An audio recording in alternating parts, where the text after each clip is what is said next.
예, 반갑습니다. 사상 최초로 코로나 때문에 우리 세종사이버대학교 콜로키움을 이렇게 유튜브 라이브로 시작하게 됐습니다. 자, 여러분 반갑습니다. 오늘 그 강의 주제는 이 민사 집행 사례와 실무이고요. 이종구 법원 사무관님께서 오셔가지고 1시간 30분 정도 강의를 할 예정입니다. 혹시 유튜브 라이브 생방송 도중에 오류가 발생하게 되면은 여러분들 너무 당황하지 마시고요. 중간에 이제 녹화물을 저희가 이 강의가 끝난 다음에 바로 올리도록 하겠습니다. 그래서 여러분들이 그거를 시청하시면 되겠습니다. 자, 그러면 민사 집행 사례와 실무에 대해서 강의해 주실 이종구 법원 사무관님을 모시도록 하겠습니다. 큰 박수로 환영해 주시기 바랍니다. 그냥 물개 박수로 하시면 됩니다. 자, 그러면 이쪽으로 자리를 옮기셔가지고. 자.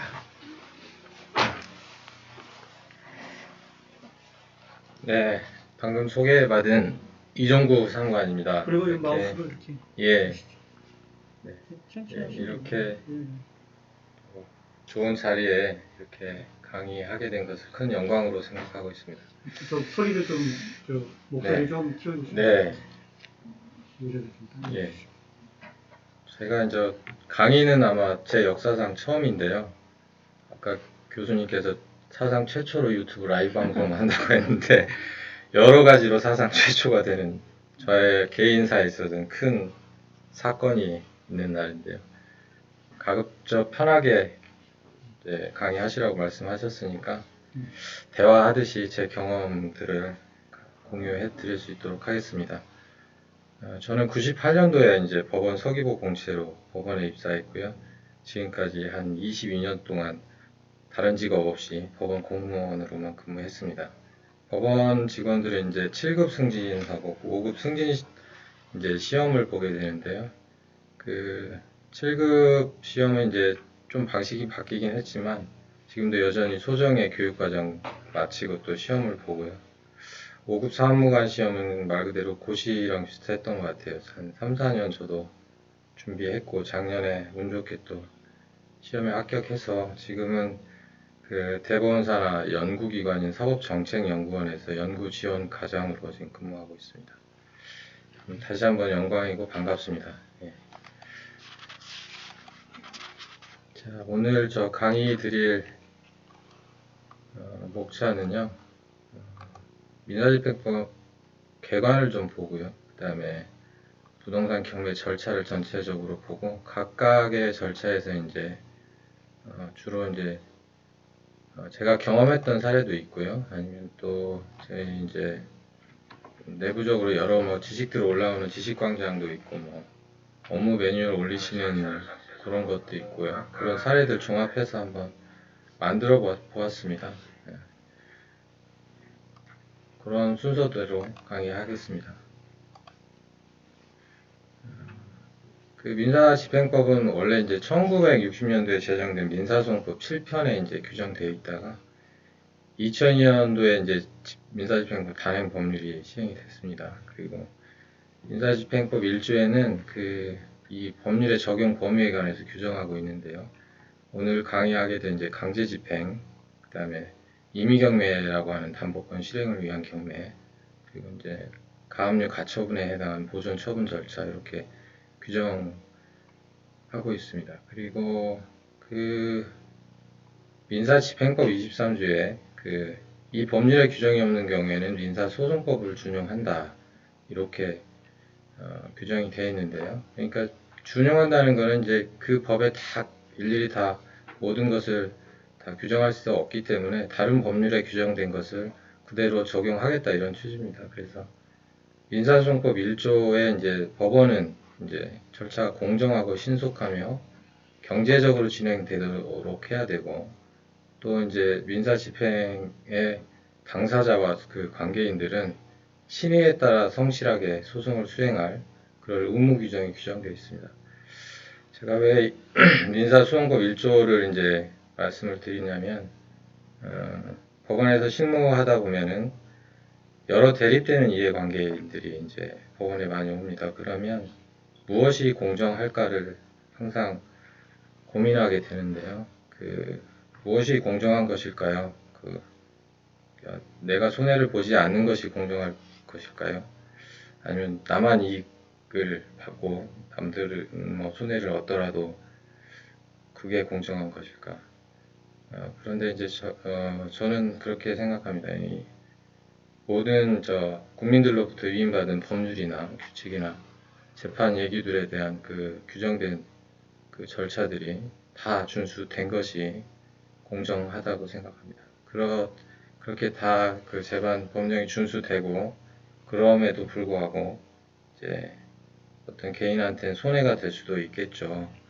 그래도 내가 공정한 절차에 대해서 내 권리를 다 보장받았다면 그것은 감수하고 그 절차 외에 다른 방법으로 또 구제하는 방법을 생각하는 것이 합리적인 결정이라고 생각해서 이 1조를 한번 소개해 드려봤습니다. 집행법은 이렇게 편제가 되어 있습니다. 1편부터 이제 4편까지 되어 있고요. 오늘 주로 강의하게 될 것은 이제 2편 강제집행에 관한 것이고 3편 임의경매의 268조에 보면 강제경매 절차 준용하도록 되어 있어요. 그래서 강제경매 절차를 이제 주로 알면 자연스럽게 임의경매 절차는 이제 알게 되는 것이죠. 예, 이렇습니다. 강제경매가 뭐고 임의경매가 뭘까요? 이렇게 차이가 있는데요. 큰 차이는 이제 집행권한이 필요한지 또 아닌지에 따라서 구별을 합니다. 집행권한이라는 것은 사법상 이행 청구권의 존재와 범위를 이제 판결에서 이제 확정하게 되는데요. 그 판결이 확정되면 기판력도 가지고 집행력도 가집니다. 판결과 같은 사실관계에 대해서 이제 다른 판단을 할 수 없는 게 기판력이라고 하고, 집행력은 이제 우리 사력구제 방지하고 국가 권력에 의해서 이제 강제적으로 집행하는 것 집행력이라고 하고요. 거기에 이제 집행 당사자를 확정하는 집행문을 부여하게 되는데 그게 바로 집행권한이라고 합니다. 그 권한에 의해서 이제 시작되는 절차가 강제경매이고, 그렇지 않고 이제 통상 말하는 근저당권자들이 근저당권 실행을 위해서 하는 경매가 이제 임의경매인 것이죠. 그런 이제 차이가 있고요. 또 두 번째 큰 차이가 강제경매에는 공신력이 있는데 임의경매는 없다는 차이가 있습니다. 이제 강제경매 공신력이라는 것은 어떤 절차를 신뢰한 사람의 그 신뢰를 보호하겠다는 힘이에요. 그래서 내가 그 절차를 신뢰하고 그 절차를 통해서 권리를 취득했다면 설사 집행권한이 나중에 취소돼서 무효가 되더라도 그 절차상 신뢰를 보호하겠다는 거예요. 그래서 가끔 이제 집행권한 중에 이제 가집행 선고 같은 게 있습니다. 1심 판결에 대해서 금전지급을 명하는 판결은 이제 가집행 선고를 하고 그걸 가지고 집행을 하는데 항소심 대법원 가서 이제 뒤바뀌는 거죠. 그런데 그 가집행에 기한 이제 경매 절차는 정지되지 않고 이제 낙찰자가 생겨서 소유권을 취득했는데 그 집행권한이 이제 반대로 바뀌었다. 채권자 채권이 없는 것으로 밝혀졌다 하더라도 매수인의 소유권 취득을 인정해주겠다는 것이 공신력이 있다는 것입니다. 근데 반대로 이제 임의경매에서 그 저당권이 이미 이제 피담보 채권을 대출금을 다 갚았는데 그걸 간과하고 이제 절차를 진행했는데 낙찰자가 생겼고 매수인이 이제 다 등기까지 마쳤는데 그게 밝혀졌다. 그러면 나중에 소유권을 상실하는 그런 결과가 됩니다. 그게 공신력이 없다는 뜻이고요. 그 다음에 이제 발송송달 특례가 적용되냐 안 되냐 이런 차이가 있는데요. 발송송달이라는 거 아마 생소하실 거예요, 용어가. 원래 이제 법원의 대부분의 송달은 교부 송달이 원칙입니다. 집배원이 직접 본인 확인하고 서명 받는 것이 교부 송달이죠. 근데 이게 발송 송달은 그렇지 않고 법원이 일단 우편물을 일괄 발송을 하게 되면 이 길에 그냥 교부 받은 것으로 가져가는 특례입니다. 어느 경우에 많이 하게 되냐면 금융기관이 채권자인 경우에 그렇게 합니다. 왜냐하면 금융기관이 이제 대출해주고 하는 것은 허위 채권일 가능성이 거의 없다고 이제 법원도 보는 거죠. 그래서 그런 특례들을 인정해주고 있는 그런 차이가 있습니다. 그 밑에 판례는 한번 차이가 있어서 소개한 것이니까요. 나중에 한번 일독하시면 충분히 이해가 되시리라 생각합니다. 부동산 경매 절차는 이런 순서로 진행이 됩니다. 채권자가 이제 판결 받아서 경매 신청하면은요, 집행법원에서 개시 결정하고 이제 배당 요구 종기라는 게 의미 있는 말인데, 그 경매 개시 결정 전에 이제 물권자들은 이 배당 요구 종기 내에 배당 요구 하지 않더라도 당연히 배당받는 권리자로 취급합니다. 그게 이제 민사집행법에 다 148조에 규정이 돼 있어요. 근데 이제 그 배당 요구 종기 결정을 했는데 그 안에 꼭 배당 요구를 해야 배당을 받을 수 있는 채권자들이 있어요.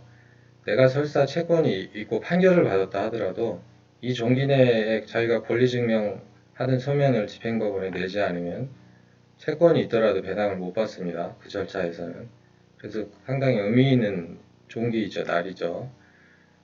그렇게 결정해서 이거를 다 공고합니다. 그리고 이해관계인들의 고지하고 또 권리신고 하시라고 최고하고요. 그 다음에 매각 준비하게 되는데 이제 집행관님에게 현황조사 명령하고 감정평가사에게 감정평가 하시라고 이제 명령하고요.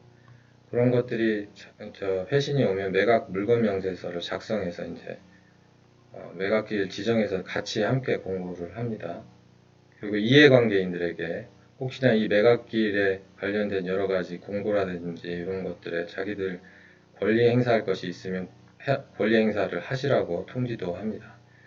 그리고 매각을 실시하고 이제 최고가 매수 신고인이 나타나겠죠. 그러면 이제 거기 끝이 아니고요. 매각 허브 결정기를 별도로 잡아서 그동안의 절차에 뭔가 이제 하자가 없는지 다시 살핍니다. 앞서 말씀드린 그 공정하고 관계가 있는 거예요.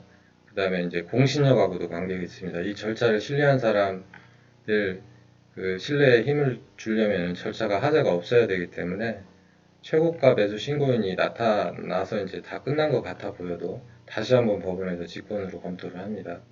그래서 가끔 열심히 입찰에 응해서 다행스럽게 최고가 매수 신고인이 됐는데 법원에서 불허가 결정을 하는 경우가 있어요. 그러면 이제 민원인 입장에선 굉장히 당혹스러운 일이 되죠. 근데 그런 이유 때문에 가끔 불허가가 되기도 하니까요. 그 점은 좀 많은 이해가 필요하실 것 같습니다. 그리고 이제 매각 허가 결정이 나고 이제 즉시항고 기간이라고 있는데요. 즉시항고라는 것은 그 결정에 대한 불복 방법을 말하는 거예요. 우리 판결에 대해서 항소한다는 얘기는 많이 들어보셨을 거고, 그 즉시항고는 이제 결정에 대해서 한 7일 이내 하도록 하는 그런 불복 방법을 말하는 겁니다. 그럼 이것도 이제 2심으로 가게 되는 겁니다. 그 기간이 지나면 이제 매각 허가 결정이 확정이 되는데 이때 비로소 최고가 매수 신고인이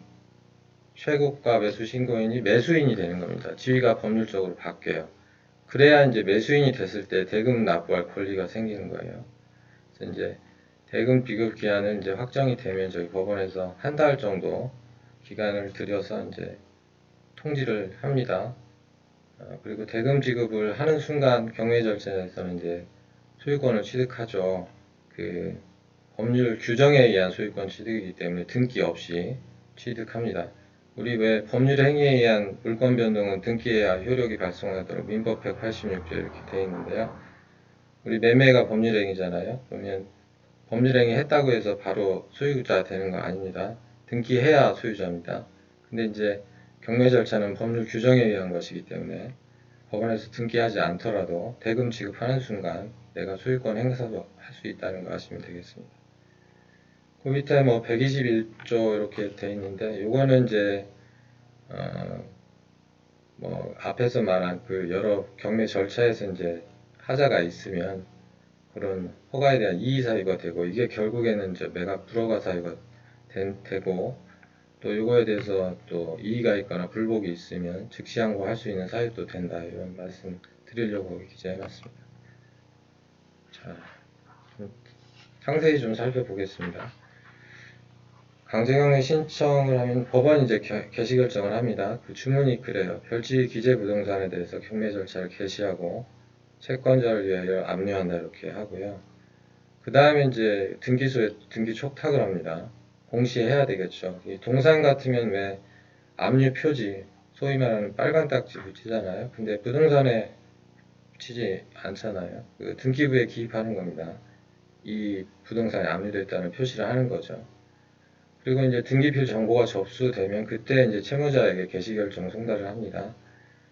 왜 등기필 정보가 접수된 다음에 송달할까요? 네, 채무자가 혹여라도 미리 처분하면 그 신청채권자는 큰 손해를 입게 될 수도 있기 때문에 등기필 정보가 이제 요즘엔 전자적으로 다 저희한테 옵니다. 옛날엔 다 서면으로 와서 상당한 시간이 걸렸는데 지금은 바로바로 전자정보로 이렇게 알림으로 뜹니다. 그러면 이제 그런 사건들을 다시 걸러서 이제 개시 결정을 채무자에게 송달하죠. 이 채무자에게 경매 개시 결정 송달이 안 되면 경매 절차 진행 거의 못 합니다. 꼭 송달이 돼야 되고 이 송달이 안 됐는데 만약에 절차가 진행됐다면 아까처럼 무효가 되는 거예요. 그래서 꼭 이거는 나중에라도 발견이 되면 반드시 송달을 하고 그렇습니다. 부동산 등기부에 그 경매 개시결정 등기가 되었다는 게 어떤 의미일까요? 압류하면 압류에 처분 금지호라는 게 생기는데요. 처분하지 말라는 거죠, 함부로. 그런데 지금 현재 A라는 소유자가 있고 채무자예요. 근데 매매할 수 없나요? 이제 팔기도 하죠. 이렇게 압류 결정이나 가압류 결정 이렇게 된 부동산을 팔기도 하겠죠. 그러면 대개는 이제 실거래에서는 그 압류된 채권액만큼은 매매대금에서 공제하자고 당연히 하지 않겠습니까? 그런 겁니다. 한번 이 사례를 한번 볼게요. 예컨대 이제 압류든 가압류든 마찬가지로 처분 금지가 있는데, 근데 가압류 3천만 원이 갑의 이제 했단 말이에요. 그리고 이제 A한테는 그 가압류권자 외에 일반 채권자 을이 7천만 원 채권이 있었다고 가정을 할게요. 근데 A가 이제 B한테 매매로 팔았어요. 처분행위를 했어요. 이제 소유자가 바뀌었죠. 근데 이제 소유자 B가 병한테 이제 그 채무를 부담하면서 그 부동산을 담보로 제공하고 근저당권자가 이제 병이 되면서 설정 계약을 했어요. 이제. 이런 경우에 이제 병이 임의경매를 신청을 했어요. 근저당권에 기해서. 그런 경우에 이제 매각이 되었다. 그런 경우를 가정해서 이 압류의 처분 금지호가 구체적으로 이제 어떤 것인지 한번 생각을 해보겠습니다. 어떤 것이냐면 그 압류 후에 한 처분행위가 절대적으로 무효는 아니라는 거예요. 그 개별 상대 무효라고 하는데요. 개별은 누구냐면 가압류권자 갑에 대한 개별적으로만 그 금액만큼만 무효라는 겁니다. 그래서 나머지 처분행위는 유효하다는 거예요. 그래서 1억 중에 7천만 원은 유효한 겁니다. 그 매매라는 그 처분 행위가요. 그래서 7천만 원만큼의 소유권 이전 행위는 B한테 있는 거예요. 그 대신에 이제 3천만 원에 해당하는 갑에게는 이제 대항할 수 없는 무효가 된 거죠. 그래서 이제 실제 배당은 이제 선순위 가압류권자인 갑에게 3천만 원이 배당이 될 거고, 그 다음에 을은 배당을 못 받아요. 왜냐하면 3천만 원 이외에 이제 다른 처분행위 다 유효한 것이기 때문에 소유자가 바뀐 겁니다. 그러면 일반 채권자인 을은 채무자가 A고 소유자 바뀌었으니까 다른 사람 명의의 재산을 집행 못하기 때문에 배당도 못 받습니다. 반면에 병은 받죠. 이제 소유자가 바뀐 유효한 행위를 전제로 해서 근저당권 설정을 했으니까요. 그런 효력이 있다는 것을 좀 설명드리고 싶고요. 참고로 그 밑에 참고는 한번 나중에 읽어보세요. 실무하시면서도 나타나면 한번 좀 읽어보시면 될 겁니다. 제가 오늘 강의 왔는데 이제 교수님께서 되게 수강생들이 누구냐고 여쭤봤더니 연배는 뭐 40, 50대가 주라고 하시고 또 이 경매에 대해서 생소하신 분들도 상당히 있으실 거라고 말씀을 주셔가지고 중간중간에 쉽게 좀 설명드리려고는 하겠는데요. 만약에 잘 이해가 안 되시면 저한테 이제 나중에 메일을 주셔도 좋고요. 안 그러면 여기 세종사이버대학교에 그 민사집행 실무가 개설된 것으로 알고 있거든요. 그 강의 수강하시면서 그때 차근차근 또 알아가시는 것도 한 방법이 될 것 같습니다. 그 앞서 설명드린 그 개별 상대요가 어떤 것인지 그림으로 좀 표현해 봤어요.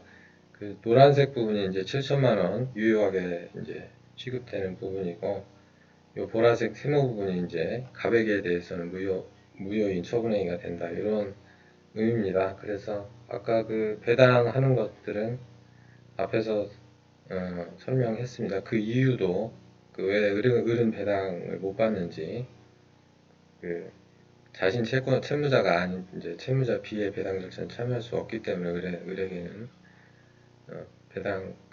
배당금이 안 돌아간다. 그게 이제 요 판례에서 말하는 개별 상대 요설의 그런 이유 때문이다. 그런 거 설명드렸습니다. 요것도 이제 비슷한 사례인데요. 요거는 이제 소유자가 바뀌지 않은 경우에요. 요거는 이제 흔히 이제 배당에서 많이 이제 생각이 될 수 있는 사안인데요. 소유자가 A이고 이제 선순위 가압류가 갑이 3천만 원이고 그 근저당권자 을이 있고 그 다음에 다시 가압류권자 병이 이렇게 있는 권리관계가 있는데요. 요 권리관계의 우선순위를 좀 살펴볼까요? 일단 을은 물권자니까 대세적 효력이 있죠. 누구한테나 자기 권리 주장할 수 있는데, 가압류권자 병은 일반 채권자예요.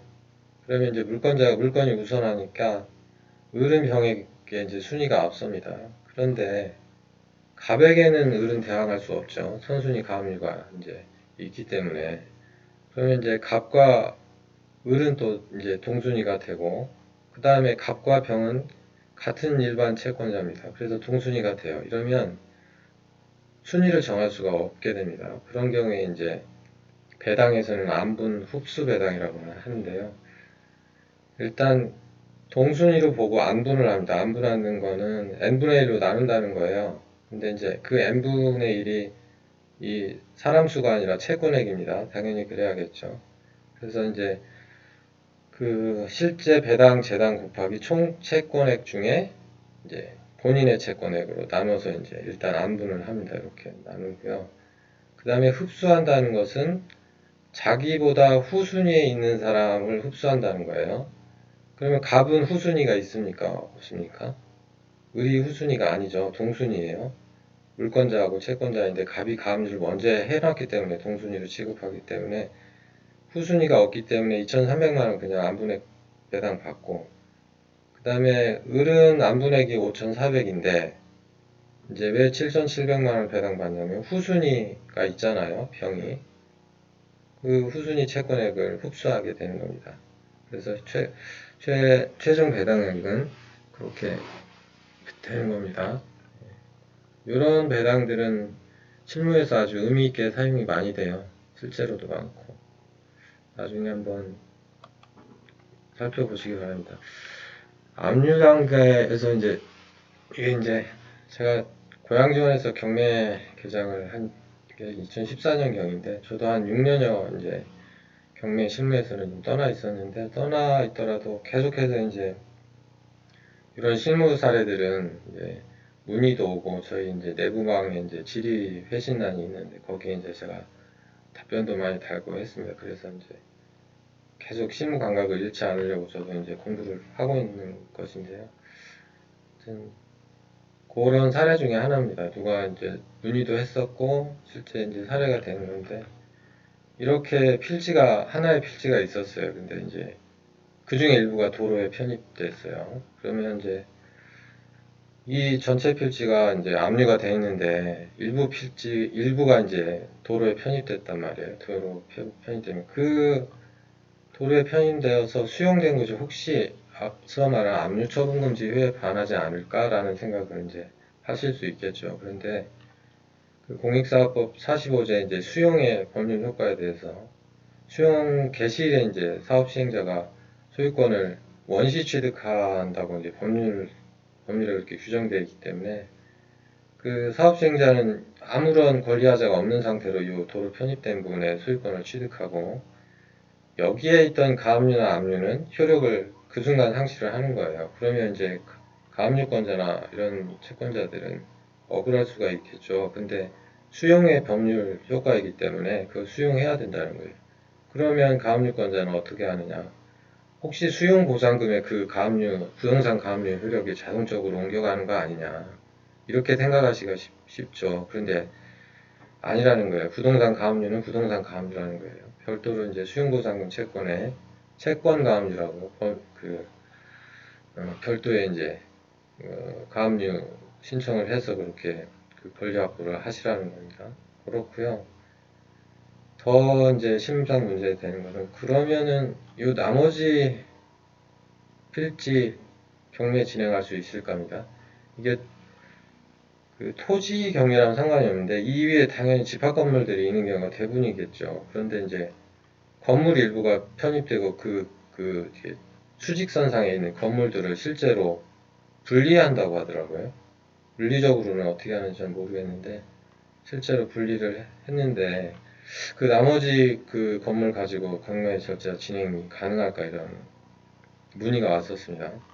그러면 이런 생각하는 게 이제 이 규정입니다. 부동산이 어떻게 보면 없어진 거잖아요. 또 일부 권리가 이제 수용됨으로써 그 권리 이전할 수 없는 상태가 된 거 아닌가. 그래서 경매 절차 취소해야 되는 거 아닌가. 그래서 처음에는 이제 경매 절차 취소해야 된다 이런 의견이 있으니까 이제 채권자가 이제 깜짝 놀란 거죠. 채권 회수를 어떻게 하냐. 그동안 공들인 게 얼마인데 그런 거죠. 판결 가기까지 2, 3년이 걸렸고 이제 경매 진행한다고 거의 뭐 6개월이나 이렇게 걸렸는데 갑자기 수용되는 바람에서 취소 얘기가 나오니 이제 당황하신 거죠. 근데 이제 제가 이렇게 찾아보니까 부동산 일부가 이제 멸실되거나 이렇게 이제 수용되거나 한 경우에 나머지 부분에 이제 경제적 교환 가치가 있는 경우에는 이게 96조에 따라서 취소할 게 아니라 그 진행해야 된다는 거예요. 그런 취지가 있어서 그런 식의 답변을 드렸던 사례가 있습니다. 그러면서 이제 이 96조 1항 규정 취지도 좀 많이 살펴봤는데 이 취지는 그 매각으로 이제 매수인에게 권리 이전을 할 때는 완벽한 권리를 이전하라는 겁니다. 법률상 장애나 사실상 장애 없는 상태에 완벽한 권리를 이전해주고 만약에 그런 장애가 있으면 절차 내에서 해결을 하라는 거예요. 왜냐하면 그 민사집행 절차 밖에서 해결하려면 어마어마한 에너지가 또 듭니다. 소송을 하셔야 되니까요. 그 민법의 담보책임 규정을 들어서 그렇기 때문에 이제 이런 규정들이 있는 겁니다. 요 채무자 소유권 상실도 이제 그 선순위 가등기 문제하고 좀 관련이 있는 건데 이거는 나중에 후반부에 제가 다시 설명드리겠습니다. 예. 96조 규정하고 121조도 마찬가지예요. 왜냐하면 앞에 이제 그런 일부 멸실된 것들이 그 매각 포기에 대해 이의 사유가 되고 불허가 사유가 될 수 있다 이런 취지고요. 이 취지도 이제 같은 맥락입니다. 이런 경우가 있어요. 낙찰을 받았어요. 이제 최고가 매수 신고이 됐는데 대금 납부까지 한 달여 시간이 걸리는데 중간에 부동산이 멸실되거나 훼손될 수 있는 사정이 충분히 있습니다. 그런 경우에 이제 이런 매각 포괄에 대한 이의를 해서 그 절차 안에서 해결하라 이런 취지입니다. 예. 그 이하는 좀 읽어보시면 될 것 같습니다. 그리고 압류 단계에서 이제 많이 어려워하시고 그런 것들이 요 미등기 건물에 대한 경우입니다. 등기되지 않은 건물을 어떻게 압류를 할까? 그러면 등기하고 압류합니다. 그 직권으로 이제 보존 등기하게 되는데요. 이런 사례가 있었습니다. 건축 허가서에 이제 15층짜리 집합 건물로 건축 허가를 받았는데 A라는 사람이 13층까지 완성을 하다가 중간에 이제 건물 짓기가 힘에 버거우셨는지 이제 이게 제때제때 이제 변제도 안 되고 그 공사업자한테 뭐 그 공사 단계별로 이제 돈이 지급돼야 되지 않습니까? 그러니까 안 되니까 채권자들이 이제 그 가처분을 했어요. 가처분을 하니까 이제 그때 이제 직권 보전 등기 적탁을 같이 하면서 이제 가처분을 했겠죠. 근데 이제 등기가 15층으로 된 거예요. 왜냐하면 등기관은 이제 사실조사를 나가지는 않습니다.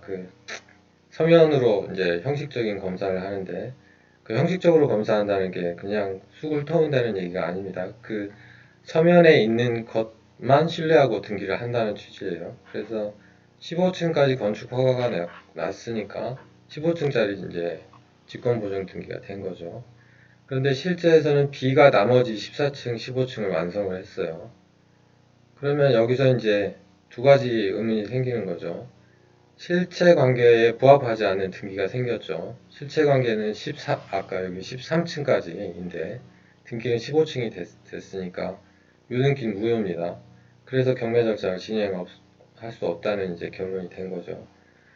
그 다음에 이제 또 하나 이제 경매 절차 진행할 수 없는 이유가 된 게 소유자가 누구냐는 문제예요. 그 13층까지 지은 사람이 소유자일까요? 아니면 15층 그 두 개 층 마무리한 사람이 소유자일까요? 이름 생각하기에 아니 그래도 많이 지은 사람이 소유자로 인정해줘야 되는 거 아니야? 이렇게 생각하실 수 있는데 판례는 그렇게 보지 않았어요.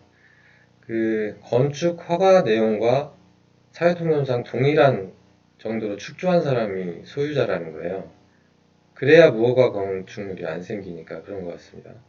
그러니까 결국에는 13층까지는 건축 허가서 내용과 동일하지 않잖아요. 그러니까 A는 소유자 아니라고 보고 건축 허가 내용과 동일한 건물을 완성한 B를 소유자로 본 거죠. 그러니까 이제 소유자가 달라진 거죠. 이 가처분 채권자나 A의 채권자들은 더 이상 이제 경매 절차를 진행하면 안 되는 거죠. B의 재산이기 때문에. 그 밑에 이제 참고 판례는 같은 취지인데 이제 오해 소지가 있어요. 그러니까 미등기 건물 축조 중에 건축주 명의가 바뀌는 경우가 종종 있습니다. 그런데 이제 변경 시점에 이미 건축 허가사와 이제 사회통념상 동일한 건물이 됐다고 한다면 이제 그 새로운 건축주가 아니라 종전 원래 건축주가 소유권을 취득한다는 그런 판례입니다. 앞에 사안하고 약간 다르니까 비교해서 보시면 되겠습니다. 그 미등기 건물에 대한 그 경매가 들어오면 어떠어떠한 서류 첨부하라고 민사집행법 81조에 규정이 되어 있습니다. 그래서 이제 그런 앞에 밑에 보시는 뭐 소유임을 증명하는 서류라든지 뭐 이런 것들 첨부하도록 되어 있고요.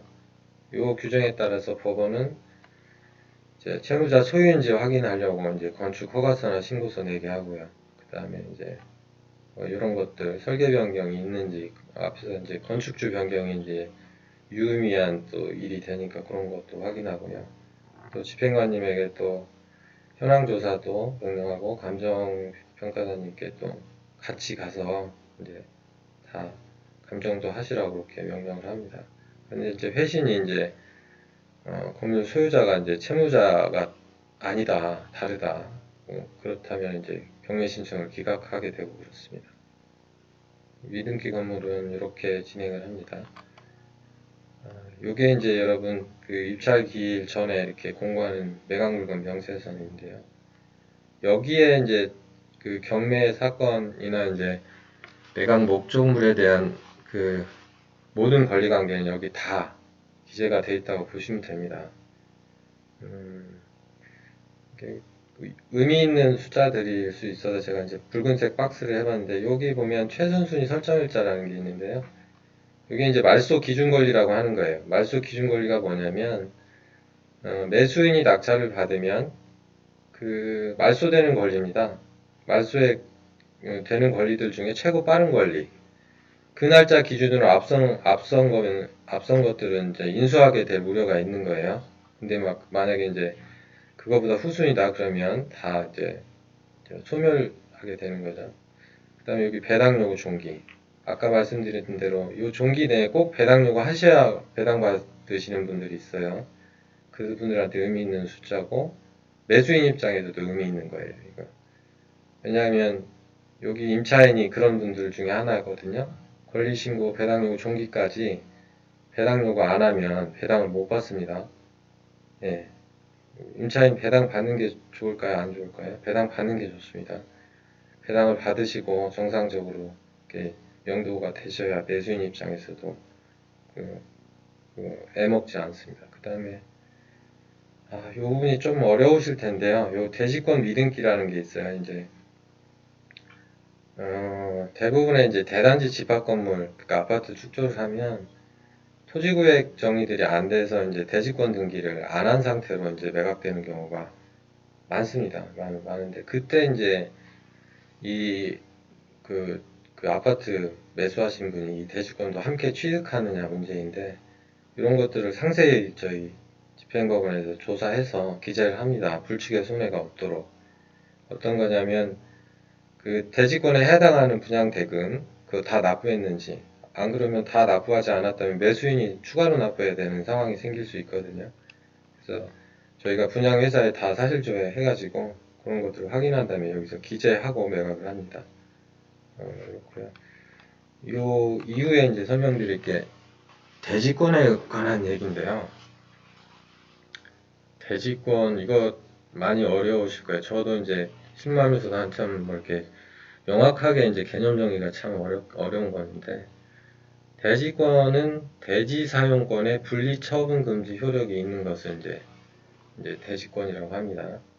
그러니까 대지권은 어디서 이제 생겨난 개념이냐면 이제 구분 소유권에서부터 출발해야 됩니다. 근데 구분 소유권은 일단 구분 건물이 있어야 구분 소유권이 생기는 거죠. 그러니까 구분 건물이 뭐냐? 건물 구분해서 각각의 독립해서 소유권의 목적으로 하겠다는 게 구분 건물이에요. 요즘에 대부분의 그 다세대 아파트 뭐 이런 것들이 다 구분 건물인 거죠. 이렇게 각각의 그 구조상 이용상 독립성 갖추고 또 그 각각의 소유권의 객체로 볼 수 있는 그런 건물이다. 그럼 그걸 구분 건물이라고 하는 거죠.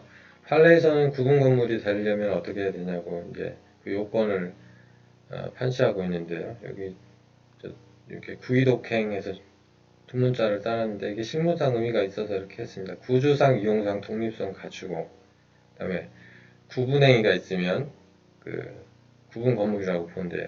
전에는 건축물 대장에 이제 집합 건축물 대장에 올라가 있을 때 이제 그 구분 건물로 봤거든요. 근데 이제 요 전원합체 판례에서 이제 등기 등록 시점이 아니라 이제 그 구분 행위 또는 구조상 이용상 독립성 갖춘 건물이 있을 때 그때 구분 건물이 된다. 구분 건물이 생기면 구분 소유권이 생겼겠죠. 그러면 구분 소유권이 생겼으면 그 구분 소유권자가 대지에 대해서 어떤 소유권이든 임차권이든 권리가 있다면 그때 이제 대지 사용권이라는 개념이 생기는 거고요. 구분 건물과 대지 사용권이 생기게 되면 대지권이라는 개념이 생기게 됩니다. 의미가 실무적으로 굉장히 커요. 이제 차례차례 좀 살펴볼게요. 여기 보시면 이 밑에 있는 게 이제 토지 소유자죠. A, B 이렇게 공유자죠. 그분들이 이제 이렇게 합의를 해서 우리 요 땅에 건물을 짓자. 그리고 건물을 내가 101호, 201호 이렇게 구분해서 각각의 세대로 갖고 102호, 202호 이렇게 갖자. 그런데 여기 갑자기 C가 등장하죠. C. 요 사람이요. 이 사람 대지권이 있을까요? 없을까요? 예. 대지권은 구분 소유권자가 대지의 권리를 가져야 생깁니다. 근데 이분은 구분 소유권자이긴 하지만 대지에 대한 권리가 없기 때문에 대지권이라는 게 없는 분이에요. 예, 이분은 나머지 분들한테 지료를 내고 사셔야 되는 분입니다.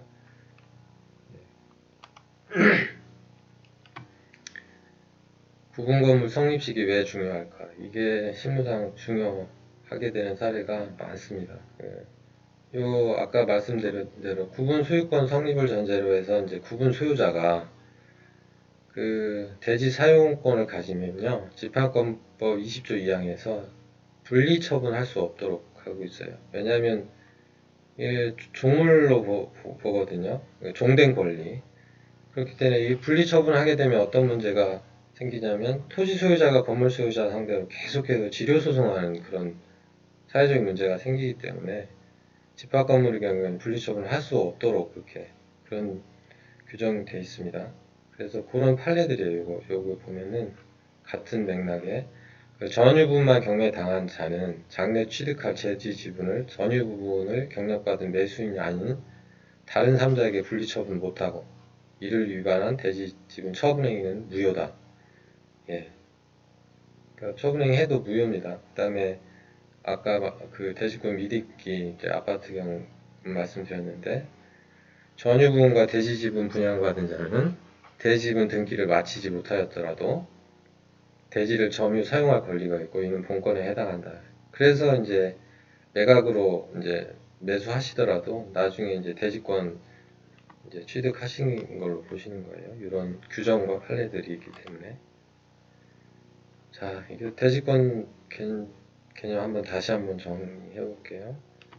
구분 소유자가 그 대지 사용권을 가져야 되는데 여기 C 한번 볼게요. 이분 구분 소유자 아니죠. 여기 구분 건물 소유자가 아니잖아요. 이분은 대지권이 없습니다. 그래서 요가 C가 가지는 이제 저 공유자인데 공유지분 처분할 수 있을까요? 없을까요? 예. 분리처분 금지 규정 적용받지 않기 때문에 처분할 수 있습니다. 가끔 이런 게 경매 물건으로 나오는 경우 있습니다. 그 C 공유지분 매수 아주 저가 매수 하시게 되는데 이런 경우에 이제 요 분들이 그 점유상당 부당이득 그 내셔야 되는 그런 경우가 있을 수 있어요. 그 다음에 요거는 아까 보셨죠? 그 구분 소유자긴 한데 대지 사용권 없으신 요 C 예, 대지권 갖지 못하는 사람입니다. 그 다음에 이제 요런 판례가 있는데요. 요 대지권 성립 전에 설정된 근저당권 자 그 분에 의해서 이제 그 근저당권자에 의해서 실행된 경매 절차에서 이제 매수한 매수인 이런 거는 이제 분리처분 금지에 적용을 안 받는다는 겁니다. 왜냐면 이 근저당권자는 나대지 상태에서 그 자기의 근저당권을 취득했기 때문에 그 사람의 신뢰를 그 보호하겠다는 겁니다. 그 기존 근저당권에 기한 매각을 집합건물 성립 후 처분이라고 볼 수 없다고 그렇게 판시한 판례가 있습니다. 그 다음에 이제 이 대지권이긴 하지만 우리 그 집합건물 구분건물 소유자나 그 공유자들끼리 규약을 정해서 공정증서로 만들어 가지고 우리 대지 지분은 분리처분을 하도록 할 거야 하면 분리처분할 수 있습니다. 근데 이게 실무에서는 거의 없습니다. 이거 어디 공시되는 것도 아니고 확인할 방법도 없고요. 잘 인정하기는 어려울 것 같습니다. 인정받기는. 자, 이거는 이제 실제 사례였었는데요. 이게 이제 대지권에 관한 겁니다. 그 분리처분 금지에 관한 사례였었는데 굉장히 의미가 있었던 사례였습니다. 이게 뭐냐면 이 등기부를 좀 볼게요. 이 구분 건물이 이렇게 4개가 예를 든 겁니다. 제가 각색했고 실제 사례였어요. 그런데 근저당권자 A가 이제 토지 건물에 이제 공동 담보로 15억을 이제 설정을 한 근저당권자이고 근저당권자 B는 A는 이제 1순위 금융권이었고요. 2순위로 이제 저축은행 같은 성격의 은행이었는데 B가 이제 35억을 이제 대출 채권 채고액으로 하고 대출 실험을 해줬어요. 그런데 당연히 토지 지분에도 공동담보로 설정돼 있을 줄 알았는데 안 돼 있었던 거예요. 근데 이제 이 건물이 이제 경매가 진행이 됐죠. 근데 근저당권자 B의 채권은 이제 그 밖에 요즘 NPL 많이 하시니까 NPL 하시는 대표님께서 이 채권을 사셨나 봐요. 근데 배당 기일 돼가지고 배당을 안 해주겠다는 거죠. 왜냐하면 근저당권 이 토지 배당금에 대해서는 이 B는 권리가 없잖아요. 이렇게 딱 보기에. 그래서 어떻게 되냐면 자 이제 토지 권리 관계하고 그 건물 권리 관계가 달라요. 그죠? 토지에는 근저당 A만 돼 있고 건물은 A, B가 돼 있고 이러면 법원 기장님들 사업보좌관님들은 이렇게 이제 나눠서 이제 배당을 합니다. 총 이제 합계 배당금 중에 건물 부분 여기 보면 건물이 30억에 팔렸고 토지가 20억에 팔렸으니까 합계는 50억이고 50분의 30억 곱하기 A의 채권액 15억 그러면 9억. 이제 A는 건물 부분에서 이제 9억 받고 토지도 마찬가지로 배당해서 토지 부분에서 6억 받고 9억 플러스 6억에서 합계 15억을 다 배당 받았어요. 그런데 B를 볼게요. 그러면 이제 건물은 30억 중에서 A한테 9억 줬으니까 21억 남았잖아요. 21억은 배당 받겠죠. 그 건물에 설정했으니까. 근데 나머지 14억 이제 토지에 남았잖아요. 토지에. 그러면 왜냐면 그 토지가 20억인데 앞에 A한테 6억 주고 14억이 남았잖아요. 그 14억 B 줘야 맞냐 아니면 채무자 소유자 줘야 맞냐 이게 이제 문제가 된 거예요. 근데 처음에는 이제 집행법원에서 아무리 봐도 이게 안 보이잖아요. 토지의 권리가 B한테는. 그래서 토지 소유자에게 배당표가 가배당표가 짜졌어요. 그러니까 이제 이분은 이제 난리가 난 거죠. 이제 잘못하면 이제 문 닫을 수 있는 상황이라고 저한테 이제 되게 전화가 오셨더라고요. 이 여러 경로를 통해서. 그래서 제가 이제 퇴근 무렵에 전화를 받았는데 너무나 이제 애절하게 사정을 하셔가지고 저도 퇴근을 못 하겠는 거예요. 마음이 걸려서. 그래서 금요일이었었는데 우리 아기가 있는데 픽업도 가야 되는데 집사람한테 전화해서 사정이 있다고 못 간다고 얘기하고 11시 반인가까지 검토를 했는데 답이 안 나오더라고요. 그래서 전화를 드려야겠다 그랬지만 그랬는데 불 끄고 나가려는 순간 퍼뜩 드는 생각이 이 대지권에 관한 것이었습니다. 대지권이면 이 B가 그 토지에 대해서 종된 권리이기 때문에 권리 행사할 수 있는 권리가 방법이 있겠는데가 이제 시작이 됐던 거죠. 위 사례에서 다행히 근저당 B 설정 당시에 구분 건물이 성립하고 있었어요. 그러니까 집합 건물이 그러니까 구조상 이용상 독립성이 있는 건물이 사회 통념상 그때 이제 설정이 당시에 있었고 그렇다면 집합 건물의 전유 부분에만 이제 근저당권을 설정하였지만 그 처분행위의 효력은 종된 권리인 대지 지분에 미친다. 그래서 B의 근저당권의 효력은 대지까지 미친다. 결국 14억은 토지 소유자가 아니라 근저당자 B에게 배당되어야 된다. 이런 의견을 냈습니다. 그래서 이제 결국엔 B한테 배당이 됐습니다. 예. 그게 합리적이고 공정한 것 같더라고요. 여하튼 채무자인 사람은 그 저축은행으로부터 대출금 받아서 다 쓰셨잖아요. 근데 다시 토지 잉여금까지 배당받는 건 말이 안 되지 않습니까? 결국 이렇게 구제가 됐었습니다. 그래서 중요해요. 요즘 오픈상가라고 저 동대문 두탄가? 제가 간지 오래됐는데요. 그런 점포들이 많이 경매에 나옵니다. 이제 건축물 대장은 101호부터 막 한 20개 구분으로 되어 있는데 그 층을 다 하나로 이제 통합해서 의류 매장을 하시는 경우가 많죠. 또 뭐 이렇게 소규모 이제 식당 같은 거 하시고요. 그런 경우에 이제 만약에 101호만 낙찰을 받았다. 그러면은 자칫하면 이게 무효가 될 수 있어요. 왜냐면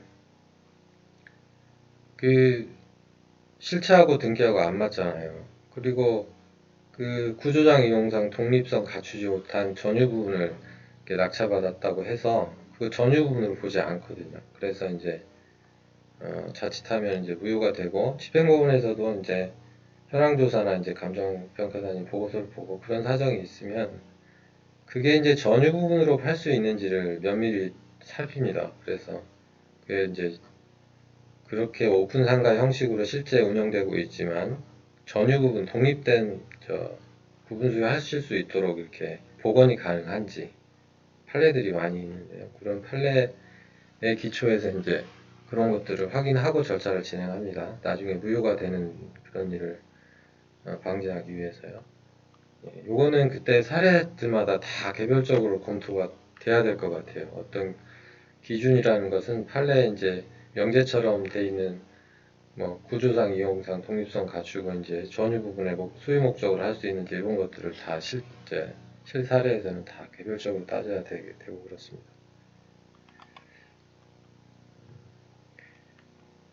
요 이중경매라는 게 있는데요. 예컨대 이제 이렇게 등기부 한번 보시면 근저당권자 A, B가 있고 일반 채권자가 판결받아서 이제 경매 신청을 했어요. 근데 채권액이 이제 5천만 원이고 다음 길 최저 이제 유찰이 돼서 최저 매각가가 1억 2천이에요. 근데 이제 여기 갑의 입장에서 보면 선순위 A, B 채권액 1억 5천 변제하고 나면 만약에 1억 2천에 낙찰되더라도 부족하죠. 자기한테는 배당될 게 하나도 없잖아요. 그러면 집행법원에서 이제 무잉여 통지라는 걸 합니다. 이게 이제 집행법이 잉여주의를 채택하고 있어요. 남아야 절차 진행해야지 그 남지도 않는데 그러니까 누구한테 이 신청 채권자한테 남지 않는 일을 왜 무익한 경매를 하냐 그래서 잉여주의를 채택하고 있기 때문에 남지 않겠습니다. 진행하면 이런 통지를 합니다. 그러면 그 1억 5천만 원 이상으로 사시겠습니까? 이렇게 물어봅니다. 그러면 이제 예 제가 사고 건물이라도 갖겠습니다. 여하튼 근데 매수인 입장에서는 그 선순위 채권액보다 그 실제 거래 금액이 훨씬 더 낮으면 굳이 이 돈 주고 사실 이유도 없잖아요. 그래서 대부분은 이제 매수 신고 안 하시는데 여하튼 그런 통지를 하고요. 매수 신고가 없으면 이제 잉여주의를 채택하는 집행법 때문에 경매 절차를 취소하게 됩니다. 근데 이제 이 취소 방지할 필요가 있는 사람이 있잖아요. 근저당권자 A, B죠. 그러니까 왜냐면 어차피 이제 이 채무자가 이제 계속 이제 변제를 안 하고 근저당권자도 어차피 경매를 넣으려고 했는데 갑이 먼저 절차를 진행을 해서 감정 비용도 들고 막 현황조사 비용도 들잖아요. 그거를 이어받고 싶단 말이에요. A나 B가. 그럼 A가 다시 경매 신청을 하는 거예요. 그럼 동일한 채무자, 동일한 그 부동산에 이제 경매가 이중으로 생긴 거죠. 그걸 이중 경매라고 합니다. 그러면 경매 절차가 취소되는 일이 없겠죠. 왜냐하면 이중 경매에 이제 되면 그 A가 만약에 이제 경매를 이제 신청하게 되면 경매 개시 결정 받은 사람은 갑과 A 중에 최선순위 권리자인 A를 기준으로 잉여 여부를 판단하도록 되어 있기 때문에 A는 채권액이 1억이고 이보다 앞선 순위가 없기 때문에 뭐 1,000원이 될 때까지 계속 할 수 있는 거죠. 그래서 항상 잉여가 되니까 경매 절차가 이제 취소되지 않고 갑이 했던 절차를 그대로 이제 이어받아서 계속 하게 됩니다. 그게 이제 이중경매 신청하시는 주된 이유입니다. 종종 많이 보게 됩니다. 왜냐하면 뭐 가압류만 돼 있는 부동산은 되게 없잖아요. 대부분 담보가 돼 있고 그러니까요. 이중경매에서 취하 문제는 이거는 나중에 매수하시는 분하고는 큰 관계는 없기 때문에 이거는 한번 읽어보세요. 그리고 민사집행 실무하시면서도 또 구체적으로 보시고요. 요거는 이제 저거예요. 신청 채권자가 중간에 변제해서 이제 경매 절차를 이제 취하해주고 싶은데 마음대로 취하 못한다는 거예요. 최고가 매수 신고인이 있으면 권리 변동이 생기는 경우에 이제 동의받아야 되는 사정도 있고 그렇다는 것입니다. 여기 읽어보시면 이해가 되실 겁니다. 이게 이제 무잉여 통지에서 잘 보이실지 모르겠는데, 이제 저희 이제 경매 사이트에서 이렇게 매각 물건 보시고 이제 입찰에 응하시잖아요. 근데 이제 이 송달 내역도 다 보실 수 있으시더라고요. 그럼 여기 보면 매수 통지라는 게 무잉여 통지한 거예요. 그거 보면 이 경매 절차가 다음 기일에 취소될 수도 있겠다. 이거 감안하시고 매각 기일 전날이라도 혹시 변경되거나 취소 가능성이 있는지 한번 확인하시고 가시는 게 좋을 것 같습니다. 요게 이제 아까 그 배당 요구 종기라는 거 몇 번 강조해서 말씀드린 것 같고요. 여기 148조에 배당받는 사람 규정이 되어 있습니다. 중요한 규정이죠. 배당은 뭡니까? 신청 채권자가 경매 신청하면 매각 대금이라는 게 생기잖아요. 그 매각 대금 가지고 채권자들한테 아까처럼 권리관계 순위에 따라서 또는 안분에 따라 이렇게 나눠지는 걸 배당이라고 하지 않습니까? 근데 이제 148조에 배당을 당연히 받는 사람하고 배당 요구를 해야 배당받는 사람을 이렇게 규정하고 있어요. 그 얘기입니다. 여기 배당 요구 종기의 중요성에 대해서 이제 이렇게 사례로 제가 정리해 봤습니다. 근데 그 배당 요구 종기 안에 꼭 해야 되는데 여기 대부분 배당 요구하지 않았다. 다 실제 채권이 있는 사람들인데도 배당 요구 안 하면 배당 못 받습니다. 그러니까 꼭 종기 안에 배당 요구를 하셔야 됩니다. 안 그러면 이제 별개의 부동산을 또 채무자 재산을 또 찾으셔야 되고 그러셔야 되니까요. 요게 이제 매각금금 영세세에 관한 얘기인데 잘 보이실지 모르겠지만요. 한번 이제 이렇게 모의 이제 매수 사례를 한번 해보기도 했어요. 저는 뭐 이렇게 실제로 경매 투자한 경험 뭐 여러분들보다는 훨씬 더 적겠지만 감정가가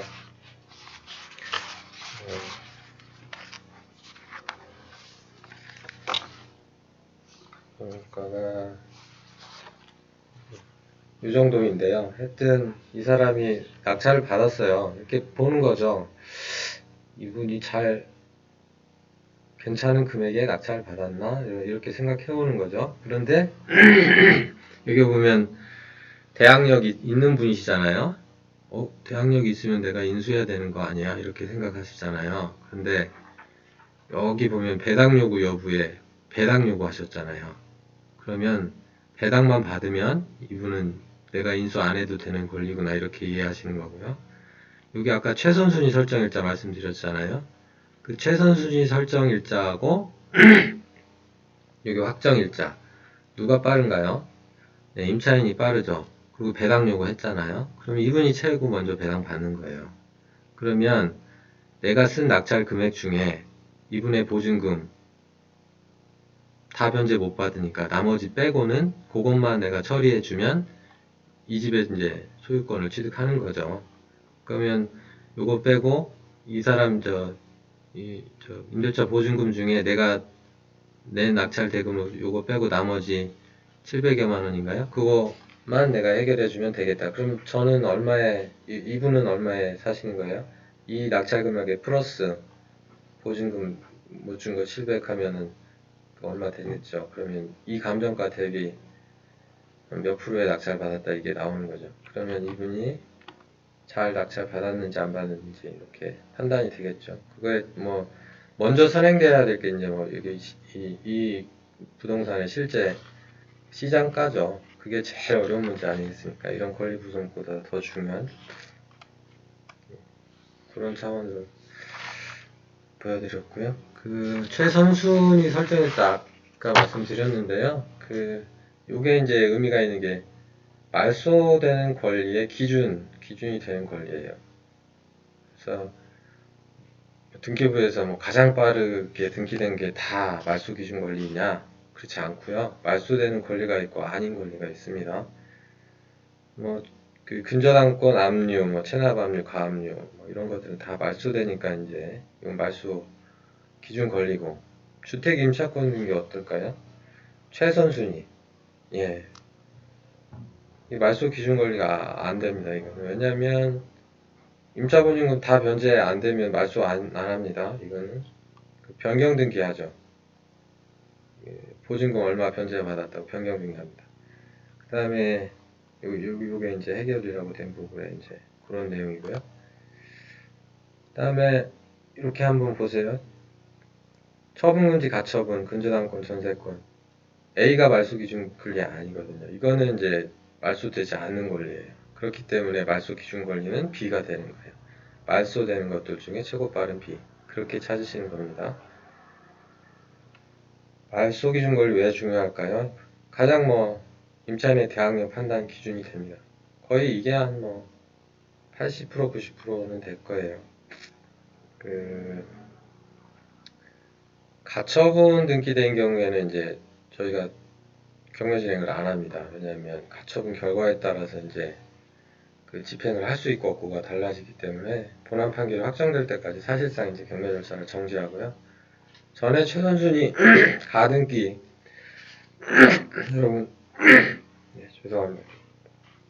가등기가 돼 있으면 종전에 이제 경매 절차를 진행을 안 했어요. 근데 이제 요즘은 다 진행하고요. 명세서에 기재를 합니다.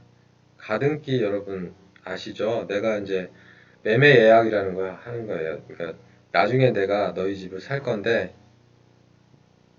내가 매매 예약금인 돈만 줬는데 너 나중에 다른 사람한테 팔면 안 되니까 내가 가등기 해놓을게 이렇게 해서 가등기 하죠.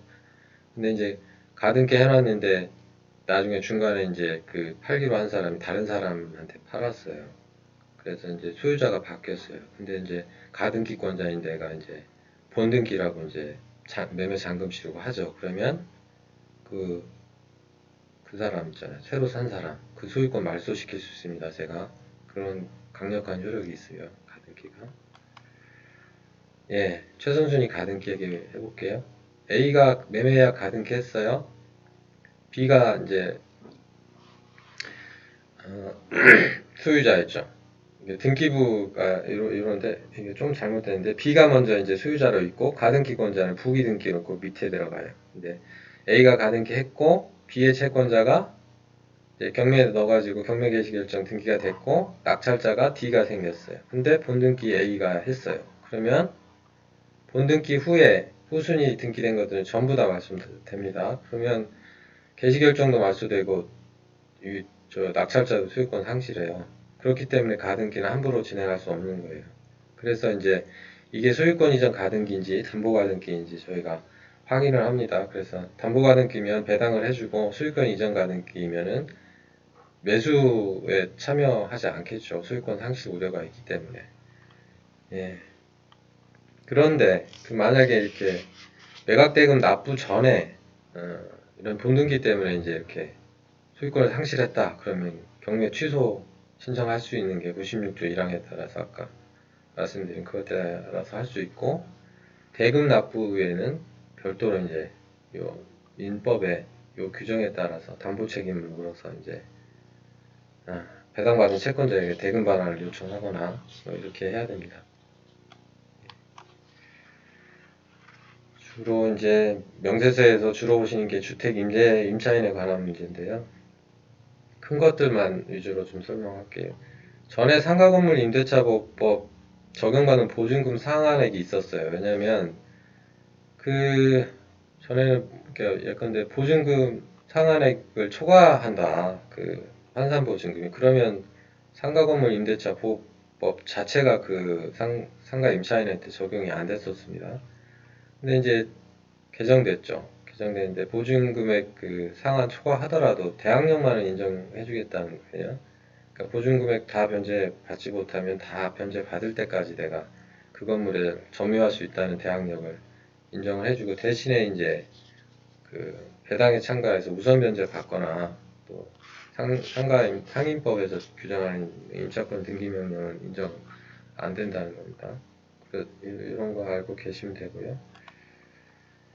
그 사례를 보면은 그런 사례입니다. 그 14년 3월에 상가 임대차 계약 체결했고 그 뒤에 이제 저당권 설정한 경우인데 2014년 3월 2일이니까 상임법 개정 전이죠.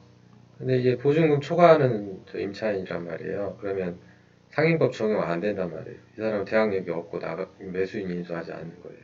이런 날짜들 잘 보시면 되고 상임법 개정 후에 이제 이분이 상가임대차 했다. 그러면 대항력 인정해주겠다는 거예요. 개정 후에 계약 체결한 상가임대차이시기 때문에. 그 다음에 요 C는 그 저당권 설정 후에 상가임대차 계약했잖아요. 이거는 이제 당연히 이제 후순위 권리자이기 때문에 대항력 없고 매수인 인수하지 않는다. 이렇게 돼 있는 거고요. 주택임차인 보겠습니다. 주택 임차인 중에 뭐 대부분은 다 이해를 하고 계실 것 같고요. 이런 게 있잖아요. 최근에 전세 임대주택 지원법에서 이제 한국주택공사 지방공사가 임차인이고, 그분들이 이제 저소득 무주택자 이제 이렇게 C를 모집해서 이제 전대차 계약 체결해서 그 전차에 이제 C가 입주하고 주민등록하게 되는데요. 이 대항력 발생을 누구 기준으로 봅니까? 실제 입주자 C를 기준으로 본다는 것이고요. 우선 변제권, 확정일자는요, 임차인을 기준으로 본다는 거예요. 그런 차이가 있으니까 이것도 혹시 실제 사례에서 좀 유의미하게 좀 보시면 될 것 같습니다. 배당받는 자도 실제 입주자 C가 배당받는 게 아닙니다. 요런 집 이제 임차인으로 들어가셔서 이제 경매가 들어갔다고 뜨면은 왜 본인한테 배당 안 해주냐고 하시면 안 됩니다. 여기 A 법인한테 배당해주게 됩니다. 매각물 명세서에 이제 비고란에 흔히 보시는 게 농지취득 자격증명인데요. 농지는 이 농지취득 자격증명을 제출해야 소유권을 인정해 줍니다. 그래서 저희도 이제 농지취득 자격증명 내라고 내지 않으면 이제 소유권 취득할 수 없고 그 매수보증금 몰수하겠다는 이런 특별 매각 조건을 걸고 이제 매각을 합니다. 근데 실제로 그 공장용 도로로 사용되거나 공장용 뭐 이렇게 부지로 사용되면서 지목만 농지인 경우가 있어요. 그런 경우에 농지취득 그 자격증 발급광장이 이제 읍면사무소가 될 텐데 거기서 이제 반려하게 됩니다. 농지취득 자격증명을 못 해주겠다고. 여기는 불법 형질 변경 돼서 이게 농지가 아니고 이제 원상복구해야 되는 땅이라고 이렇게 얘기해서 반려가 됩니다. 그런 경우에 매각 보증, 매수 보증금 있잖아요. 그거 몰수하면 어떨까요? 안 되겠죠. 그런 경우에는 이제 저희가 이제 매각 불허가를 해드리는 경우가 많아요. 이렇게 책임질 수 없는 사유잖아요, 매수인이. 그리고 이제 새 매각을 할 때 그때도 이제 농지 취득 자격증명 요구하지는 않습니다, 저희가. 대신에 이제 이런 내용을 기재하고 진행합니다. 이제 불법 형질 변경으로 원상복구 대상이다. 이런 위험이 있다. 그렇게 기재하고 진행을 합니다. 그걸 감수하고라도 매수한다면 이제 매수가 되겠지만 이제 어렵겠죠, 이런 것들은. 유치권이라는 거 있지 않습니까? 이게 명세서에 비고란에 기재되는 것들을 조금씩 설명드리고 이제 실무에서 좀 많이 문제되는 것들 위주로 설명을 드리는데요.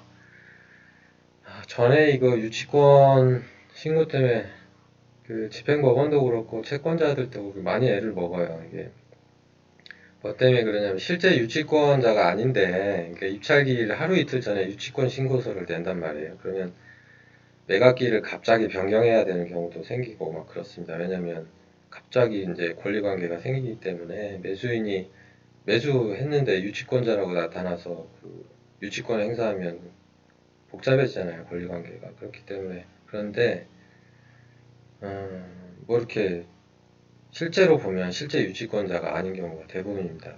그래서 이제 명세서에 이렇게 누구로부터 공사대금 1억 원에 대해서 뭐 며칠자로 유치권 신고가 제출되었으나 성립 여부는 판단되지 않는다 이렇게 기재하고 진행을 하는데요. 요 판례가 있어요. 이게 대항할 수 있는 유치권 성립 시기가 이제 최소한 이게 경매 압류 등기 전에 이제 성립된 유치권만 이제 매수인에게 대항할 수 있다는 것인데요. 유치권 성립 시기가 판단하기는 어렵겠죠. 왜냐하면 점유한 시점이 언제인지, 그 다음에 피담보 채권 발생 시점이 언제인지, 그거는 다 소송으로 다퉈야 되는 문제들이라서 여하튼 이런 게 들으면은 잘 낙찰이 안 되는 경우가 있죠. 그래서 저희 옛날에 집행법원에 이렇게 유치권 신고 된 것들을 저희 경매 계장님들끼리 전부 다 허위로 의심되는 유치권 신고들을 다 모아가지고 검찰 계장님하고 상의한 적이 있어요. 그래가지고 거기서 이제 그 인지수사 시작해가지고 이제 피의자를 이제 인지해가지고 그 후에는 허위 유치권 신고서가 안 들어오기도 했습니다. 그런 사례들이 있습니다.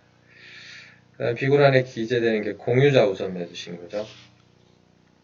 공유 부동산 이제 매각이 되면 다른 공유자가 우선 매수 신고하고 다른 매수 신고인보다 우선해서 내가 매수할 수 있는 그런 권리가 생깁니다.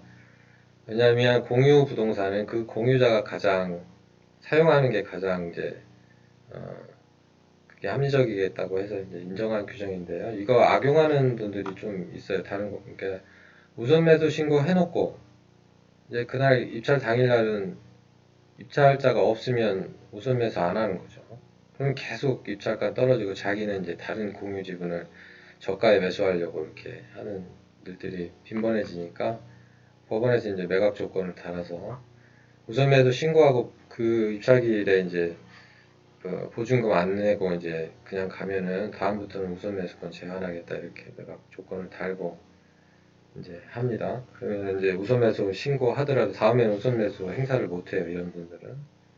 그리고 중요한 게 이제 여기 사례에서 보시듯이 이런 경우에들은 우선 매수권 인정 안 해줍니다. 예컨대 이제 대지권의 목적인 토지, 집합 건물의 일부 대지 지분이 있잖아요.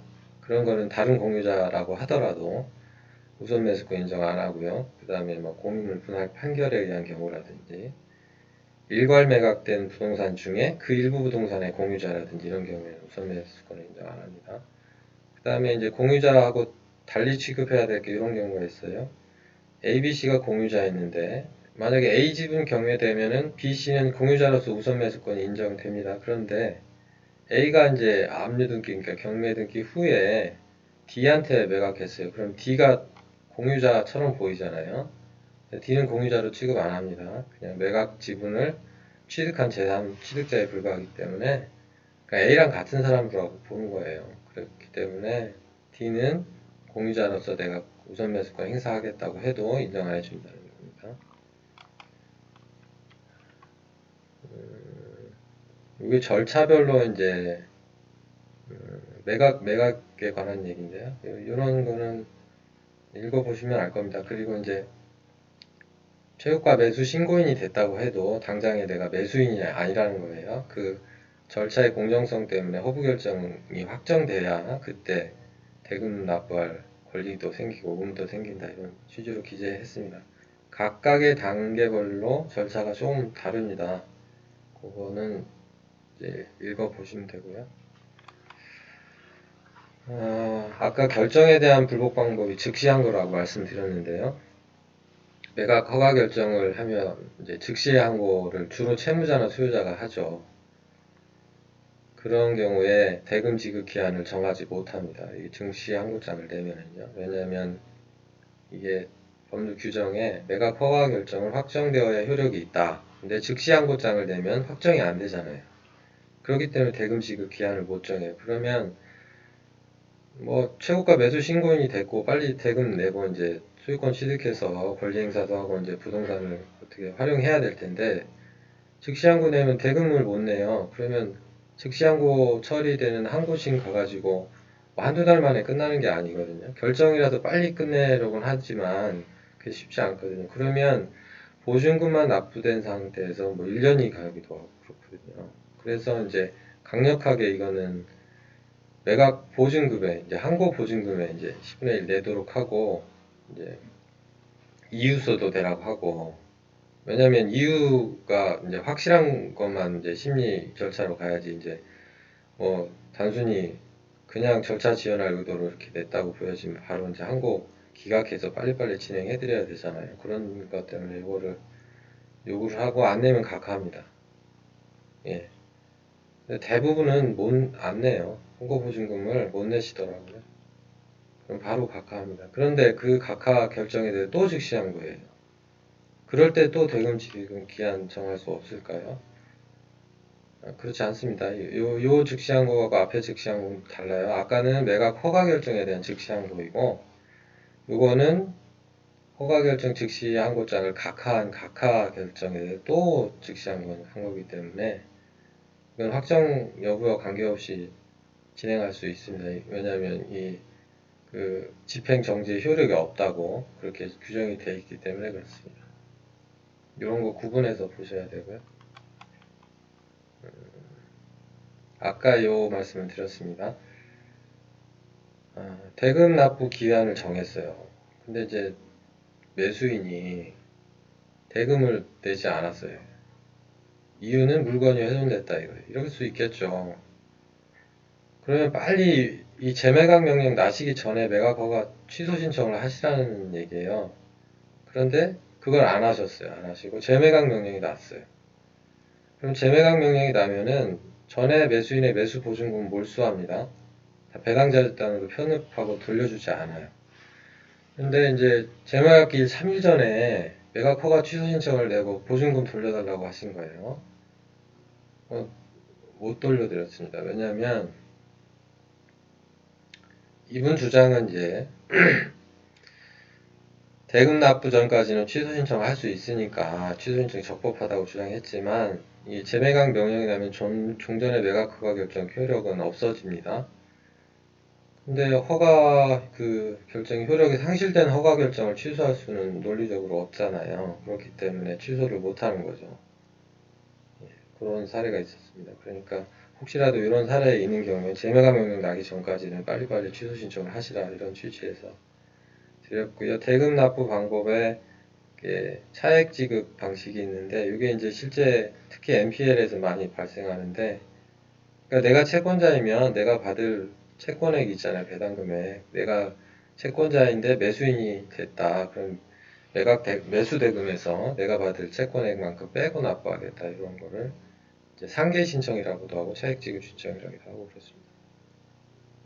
이게 매각 허가 결정일까지 신고하셔야 됩니다. 이거는. 배당받을 채권자 이렇게 정리해봤는데 아까 148조에 꼭 배당 요구 하셔야 되는 분들 여기 액션 필요라고 하는 게 그런 배당 요구라는 행위가 필요하신 분들이에요. 그래서 여기 보면 집행력 있는 정본 가진 사람 이렇게 정리가 되어 있습니다. 임금 채권자 임차인들 배당 요구 꼭 하셔야 됩니다.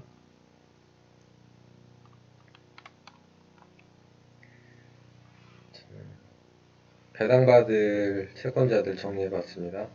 선순위 전세권자는 세모예요. 배당 요구 하시면 받을 수 있고 안 하시면 안 받습니다.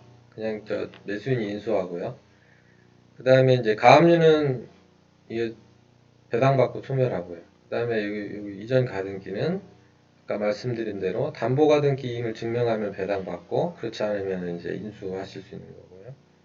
자칫하면 본등기 되면 소유권 상실할 수도 있고 가처분은 배당받는 권리가 아니라고 말씀드렸고 근저당 거는 이 전등이라는 게 전에 압류 등기 전에 등기됐다는 뜻이에요. 전에 등기됐고 소멸하고 가압류 압류 등기 후에 가압류 된 사람 이 사람 배당 요구 필요하고요. 배당 요구 안 하면 배당 못 받고 그렇습니다.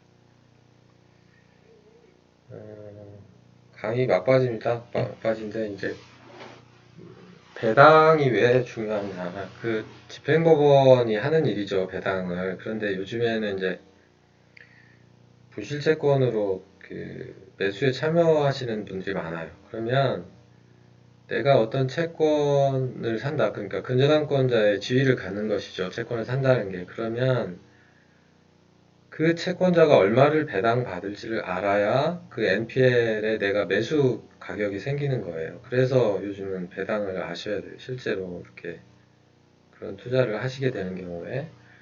그래서 좀 어렵겠지만 좀 아시면 도움이 되고요.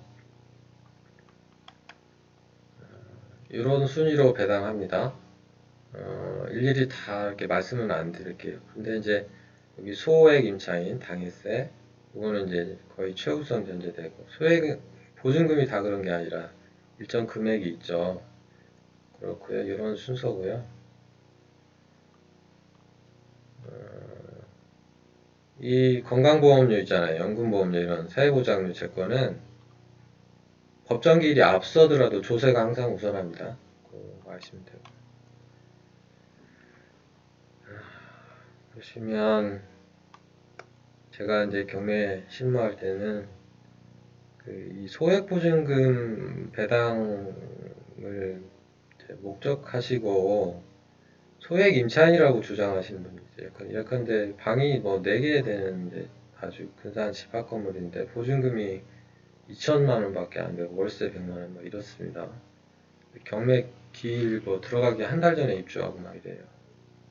그러면 그 사람을 소액이라고 해서 그 은행보다 최우선으로 먼저 그 보증금을 배당해 줄 거냐 이런 고민에 항상 빠지게 되는데요. 그러면 뭐 이렇게 저희가 진짜 소액인지 아닌지 다 조사를 합니다. 그런데 실제 그런지 안 그런지는 모르겠는데, 근데 대면해서 이제 말씀 들어보고 하면은 그게 어느 정도 파악은 되더라고요.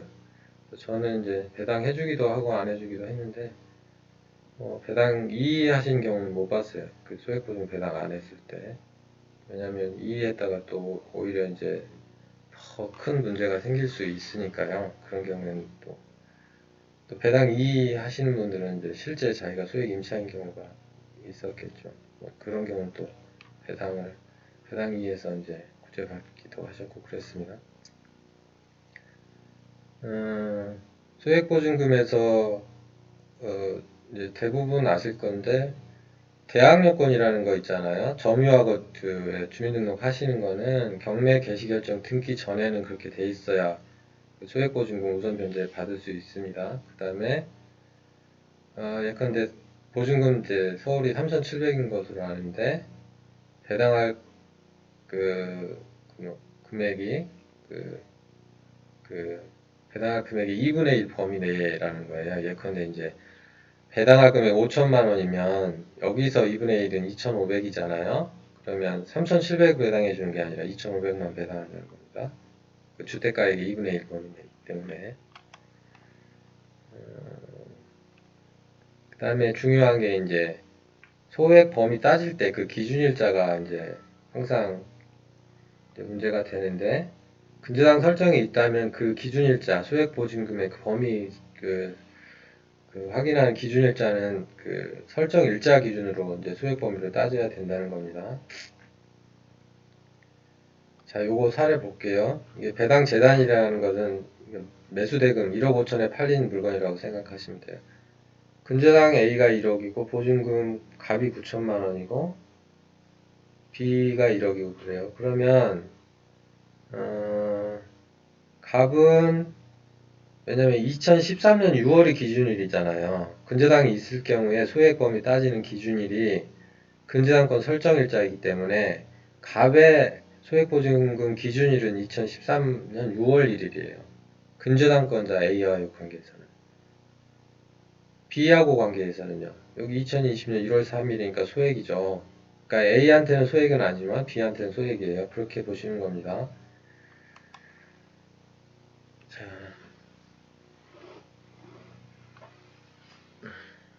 여기 볼게요. 소액 임차인 배당하는 건데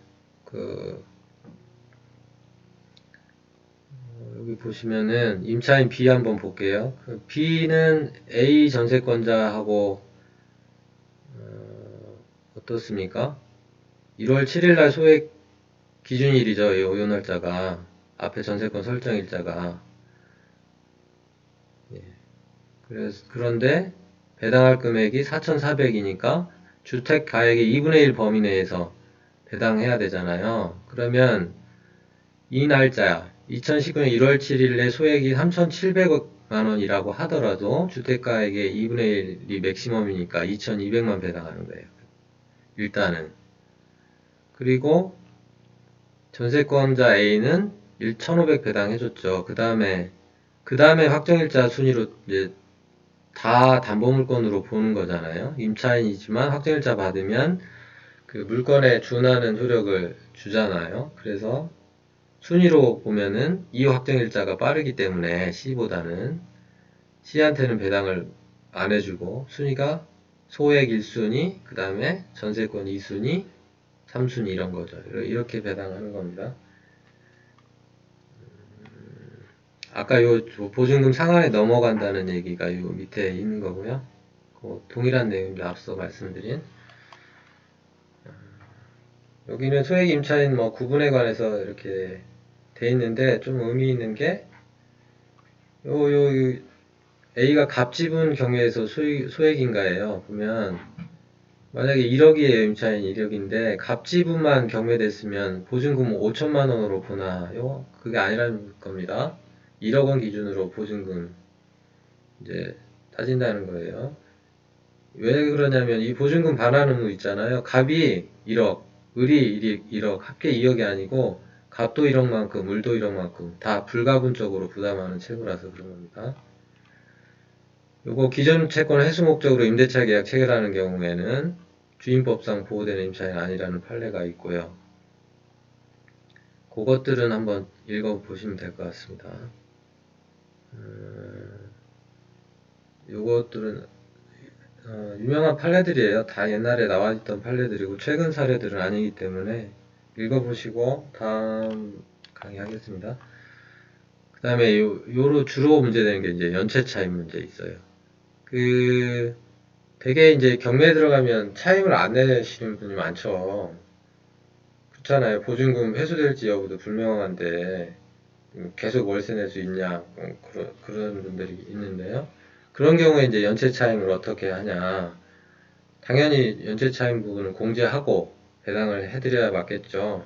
그러면 그 종기가 배당기까지가 아닙니다. 대금 납부 시까지, 소유권 변동 시까지예요. 왜냐하면 소유자 채무자에 대한 배당이니까 채무자인 소유자가 바뀌기 전까지 연체 차임을 공제한다는 겁니다. 그럼 연체 차임을 구체적으로 어떻게 공제하냐? 여기 보면 근저당권자 A가 있고 확정일자 임차인인 갑이 이제 7천만 원인데 소액은 3,700이고 나머지는 이제 3,300이 되겠죠. 그러니까 소액 빼고 나머지 금액. 그럼 연체가 4천만 원 됐다. 그러면 어디서부터 빼냐? 네. 여기 보면 소액은 최선순위가 1순위, 그 다음에 근저당 2순위, 그 다음에 확정일자가 얘보단 느리잖아요. A보다는. 그래서 3순위가 이제 확정일자 나머지 3,300이 되는데 여기서부터 뺀다는 거예요. 실무에서 3,300에서 연체 4,000 빼면 마이너스 700이잖아요. 거기서 이분이 소액 3,700 배당 받을 건데 그 중에 마이너스 700 하니까 이제 3천만 원만 배당하게 되는 겁니다. 판례에서는 이렇게 한대요. 그 참고로 보시면 되고요. 자, 대지 환가다금에서도 보증금 우선 변제 받을 수 있다. 그런데 이런 사례 있어요. 그러니까 대지 환가 이거는 아시죠? 이 건물의 임차인인데 토지만 경매가 된 거예요. 그러면 나는 건물업 임차하고 있으니까 토지 매각 대금에서 배당 못 받냐? 배당 받을 수 있다는 겁니다. 그런데 이런 사례에서 이제 나대지 상태에서 근저당 설정했고 그 후에 건물을 신축했어요. 그런 다음에 갑이 이제 입주를 했는데 그런 경우에 이제 이 토지 매각 대금에서는 배당 못 받는다는 거예요. 왜냐하면 근저당권자 A 입장에서는 갑이라는 사람을 예정할 수가 없었잖아요. 이 설정행 당시에 건물이 지어질지 안 지어질지도 몰랐고 근데 갑자기 건물 지어서 갑이라는 임차인이 이 매각 대금에서 최우선 변제받는다고 생각하면 A 입장에서는 억울한 일이겠죠. 그런 내용의 판례입니다. 그 중복으로 하시잖아요. 임차인이기도 하고 이제 더 강하게 보호받으시려고 전세권 설정하기도 하고 그런데 다 인정해 준다는 거예요. 양측이 별개의 것이기 때문에 예컨대 이제 선순위 전세권자로서 이제 전세권지는 매각으로 소멸을 해도 그 보증금 남아있으면 임차인으로서 대항력 행사가 다 가능하다 이런 취지입니다. 전세권과 임차인은 이렇게 비교를 해놨습니다. 나중에 읽어보시면 되겠습니다. 가장 임차인 문제는 제가 아까 말씀을 드렸고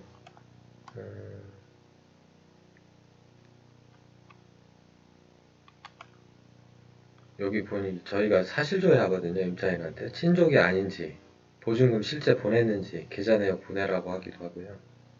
근데 이거 다 맞춰놓고 하시더라고요. 근데 제가 발견한 거는 고양시 일산 소재 아파트인데 항상 부천에 있는 공인중개업자께서 중개를 하시더라고요.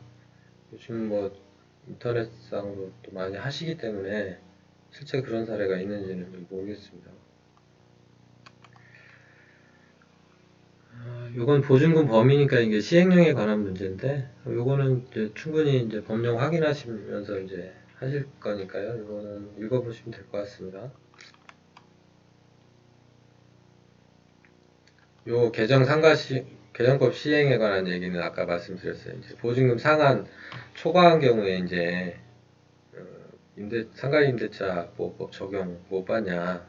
개정법 시행 후부터는 이제 적용 받는데 대항력만 인정해준다. 이런 내용입니다. 아까 말씀드렸습니다. 이제 실제 배당인데요.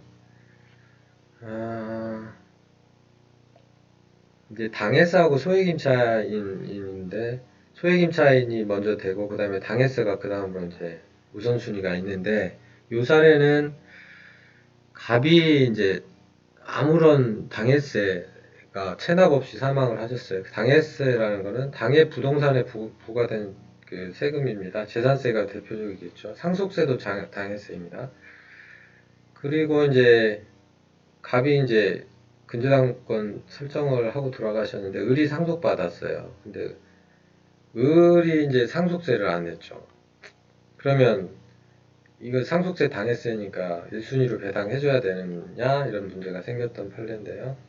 아니라는 거죠. 이 근저당권자 A가 대출 실행할 당시에는 갑의 체납 여부 다 확인하시잖아요, 은행에서. 그런데 갑자기 여기 당해세 체납했다고 해서 여기부터 배당해주면 근저당권자 A는 억울하다 이거죠. 그래서 그런 판례고요. 이거는 읽어보시면 제가 설명드린 내용입니다. 자, 조세채권 상호간에는 납부 기일 관계없이 우열이 없습니다. 평등 배당합니다. 대신에 압류선착주의라는 게 있어요. 조세는. 그래서 압류를 먼저 한 관서에 세금을 먼저 배당해줍니다. 조세만 그렇습니다. 여기 공단 압류 있죠. 이건 조세가 아니기 때문에 압류는 먼저 했지만 압류선착주의 적용하지 않습니다. 그런 차이가 있고요.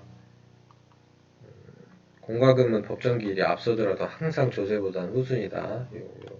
이거 확인하시면 되고요.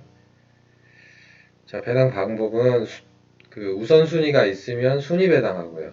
우선순위가 없이 평등하면 그 n분의 1 채권액 비례해서 안분하고 또 우열이 가려지지 않으면 안분한 다음에 후순위 채권자 흡수한다. 이런 배당 방법입니다. 여기 종합 사례 한번 볼게요. 자, 여기 첫 번째 사례에서 누가 1순위인가요? 여기 근저당 설정 일자 있잖아요. 그 다음에 조세는 법정기일이라고 납세기일이 있는데 그러면 자, 1순위 근저당권자죠. 그 다음에 조세는 일반 채권에 앞서니까 2순위예요. 여기 가압류 설정일자 보는 거 아닙니다. 일반 채권자하고 조세잖아요. 그렇기 때문에 이거 순위배당 1순위, 2순위, 3순위 이렇습니다. 요 B의 근저당에 기한 임의경매 볼게요. 가압류가 먼저 돼 있고 근저당이 나중에 돼 있고 이렇게 돼 있죠. 그러면 자 소액하고 당해세 1순위잖아요. 그럼 1순위 먼저 배당 받아요. 그죠? 그리고 나머지는 앞에서 봤죠. 우리 선순위 가압류 있었던 경우 동순위로 취급합니다. 동순위로 취급해서 안분한 다음에 그러니까 근저당권자는 요 C한테는 우선하기 때문에 C의 배당액을 흡수하는 것이죠. 그래서 이렇게 되는 겁니다.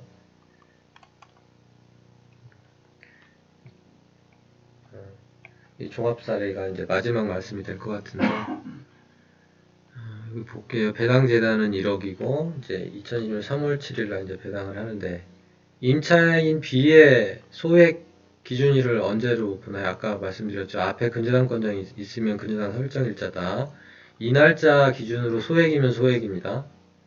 네. 그렇고 당해세가 있고요. 그러면 이제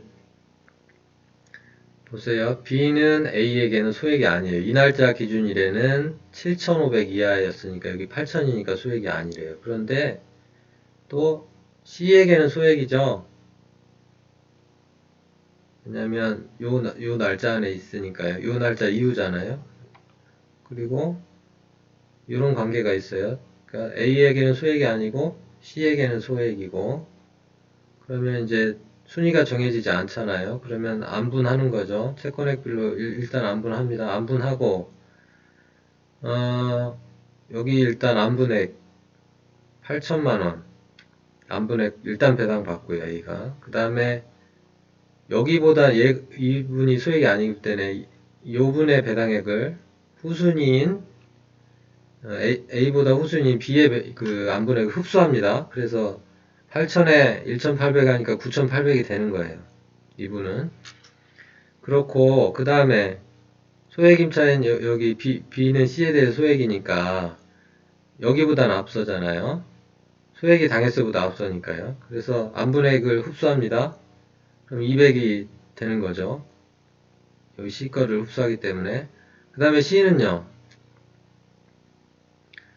C는 여기 100 있잖아요. 여기 당해세라서 흡수할 수 있는 거예요. 당해세가 근저당권자보다는 앞서기 때문에. 그래서 이 100을 흡수하게 됩니다. 그래서 최종 배당은 이런 식으로 된다. 요게 이제 실제 배당에서는 이런 식의 배당이 많습니다. 실제 뭐 간단한 배당이 거의 없고요.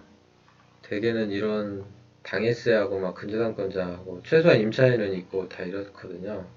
그래서 실제 배당은 이렇게 되는 경우가 대부분 많습니다.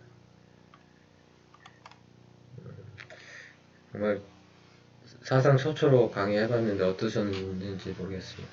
저는 굉장히 긴장이 돼서 며칠 잠을 못 잤어요. 1 플러스 1은 2가 아니랍니다. 11도 되고 110도 되고. 네, 저와 여러분들이 서로 이제 경험을 공유하게 되면 더 발전할 수 있는 계기가 될 수 있으리라고 생각합니다. 예, 부족한 강의 들어줘서 감사합니다.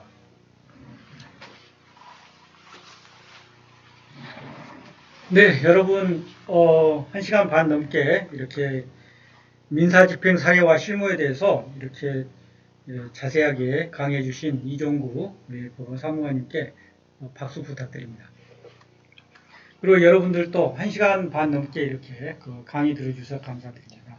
그리고 여러분들이 저 화면을 스마트폰이나 노트북으로 보시는 도중에 좀 화면이 흐릿하게 나왔을 거예요. 이것은 그 나중에 너무 걱정하지 마시고 저희가 녹화물과 함께 이 교환을 저희 세종사회고대학교 자산관리학부 자체 홈페이지가 있어요. 거기에 특강 메뉴에 들어가 보면 그 자료를 다 올려놓겠습니다.